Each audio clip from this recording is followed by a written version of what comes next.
ஒரு விமான நிலையம் அமைப்பது அவசியம் என இந்த அரசு கருதுகிறது.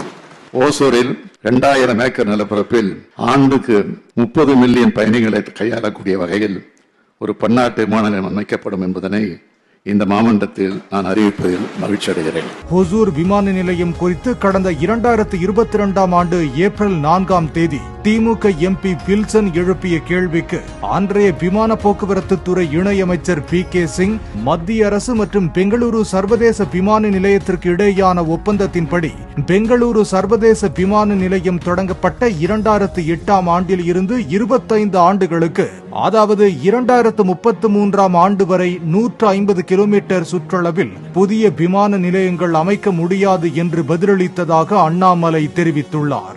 மேலும் ஹொசூரில் அமைந்துள்ள விமான நிலையம் TAAL என்ற தனியார் நிறுவனத்திற்கு சொந்தமான விமான நிலையம் என்பதால் மத்திய அரசின் உடான் திட்டத்தின் கீழ் மேம்படுத்த முடியாது என்றும், அவ்விமான நிலையத்தை பயணிகள் பயன்படுத்தும் வண்ணம் மேம்படுத்த 30 கோடி ரூபாய் செலவாகும் எனவும் PK சிங் கூறியதாக அண்ணாமலை குறிப்பிட்டுள்ளார். ஹொசூர் விமான நிலையத்தை பயணிகள் பயன்படுத்தும் வண்ணம் மேம்படுத்த ஆகும் செலவு 30 கோடி ரூபாய் என்றும் விளக்கமாக கூறியதோடு மத்திய விமான போக்குவரத்து துறையின் ஆய்வு முடிவுகளையும் எடுத்து கூறியிருந்தார்.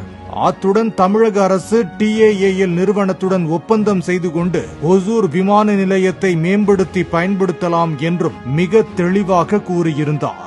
இவ்விளக்கம் அளிக்கப்பட்டு 2 ஆண்டுகள் கடந்துவிட்ட போதும் TAAL நிறுவனத்துடன் எந்த ஒப்பந்தமும் செய்யாமல் வெறும் விளம்பரத்துக்காக ஹொசூரில் பன்னாட்டு விமான நிலையம் அமைப்போம் என்று தற்போது மீண்டும் முதலமைச்சர் அறிவிப்பு வெளியிட்டிருப்பது யாரை ஏமாற்றுவதற்காக என அண்ணாமலை கேள்வி எழுப்பியுள்ளார்.